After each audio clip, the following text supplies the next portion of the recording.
الحمد للہ رب العالمین والصلاة والسلام علی سید المرسلین اما بعد فاعوذ باللہ من الشیطان الرجیم بسم اللہ الرحمن الرحیم۔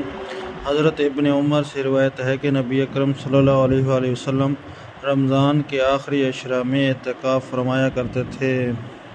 حضرت ابن عمر سے روایت ہے کہ نبی اکرم صلی اللہ علیہ وآلہ وسلم رمضان کے آخری عشرہ میں اعتکاف فرمایا کرتے تھے۔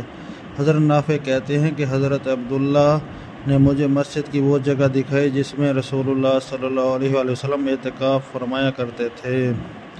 ایک اور روایت میں حضرت سید عائشہ صدیقہ فرماتی ہیں کہ رسول اللہ صلی اللہ علیہ وآلہ وسلم رمضان کے آخری عشرے میں اعتکاف فرمایا کرتے تھے۔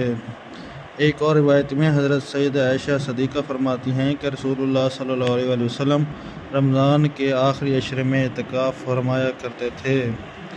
ایک اور روایت میں حضرت عائشہ صدیقہ سے روایت ہے کہ نبی اکرم صلی اللہ علیہ وسلم رمضان کے آخری عشرے میں اعتکاف فرمایا کرتے تھے جہاں تک کہ اللہ تعالیٰ نے آپ صلی اللہ علیہ وآلہ وسلم کو وفات دے دی۔ پھر آپ صلی اللہ علیہ وسلم کے بعد آپ صلی اللہ علیہ وآلہ وسلم کی ازواج مطہرہ اعتکاف فرمایا کرتی تھیں۔